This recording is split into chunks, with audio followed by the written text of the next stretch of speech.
America की सत्ता में डोनाल्ड ट्रंप की वापसी ने अमेरिका के साथ साथ पूरी दुनिया में राजनीतिक और आर्थिक समीकरण बदलकर रख दिए हैं। जाहिर है, इसमें एक नाम मिडिल ईस्ट का भी है। ट्रंप की वापसी के बीच मिडिल ईस्ट के समीकरण भी बदले हैं। अब इसी बीच एक बड़ी खबर में निकलकर सामने आ रही है।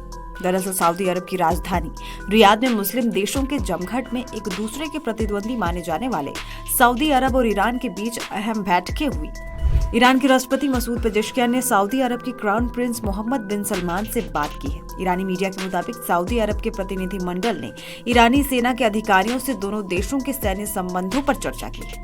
अब अगर सऊदी अरब और ईरान की नजदीकी बढ़ती है तो इससे अमेरिका इजरायल की टेंशन भी बढ़ सकती है। माना यह भी जा रहा है कि अमेरिकी राष्ट्रपति चुनाव में डोनाल्ड ट्रंप की जीत के ठीक बाद आयोजित यह सम्मेलन गाजा और लेबनान में इजरायल की कार्रवाई रोकने के लिए दबाव बनाने की भी रणनीति है।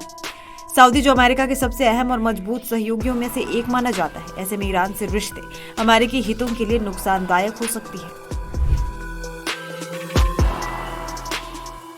एक दूसरे के दुश्मन कहे जाने वाले मुल्क ईरान और सऊदी अरब बीते साल से करीब आना शुरू हुए हैं। पिछले साल मार्च में चीन की मध्यस्थता में दोनों देशों ने तल्खी बुलाकर आगे बढ़ने का फैसला किया और कूटनीतिक संबंध बहाल किए। लेकिन सवाल यह है कि ईरान और सऊदी अरब के बीच जो बीते करीब एक दशक से तनाव का दौर जारी था, अचानक दोनों देशों में दोस्ती के मायने क्या है। जानकारी के लिए बता दें कि साल 2016 में सऊदी अरब ने एक शिया मुस्लिम लीडर निम्र अल निम्र को फांसी की सजा सुनाई थी, जिसके बाद से ही दोनों देशों में तनाव बढ़ा। अब जानिए दोनों देशों के बीच आखिर बात क्या हुई।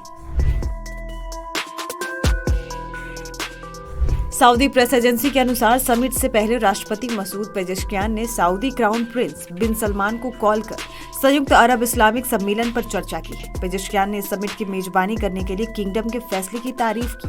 उन्होंने क्राउन प्रिंस मोहम्मद बिन सलमान से बताया कि वो समिट में व्यक्तिगत तौर पर शामिल नहीं हो पाएंगे, लेकिन वो ईरान के पहले डिप्टी प्रेसिडेंट को अपने प्रतिनिधि के तौर पर भेज रहे हैं। बता दें कि सऊदी अरब के प्रिंस मोहम्मद बिन सलमान ने सोमवार को अरब इस्लामिक देशों के सम्मेलन का उद्घाटन किया है। इस दौरान उन्होंने अरब इस्लामिक देशों के सम्मेलन में गाजा और लेबनान में इजरायली कार्रवाई को रोकने की मांग की है। सऊदी अरब की राजधानी रियाद में हो रहे अरब इस्लामिक देशों के सम्मेलन में 50 से अधिक देशों के नेताओं ने हिस्सा लिया।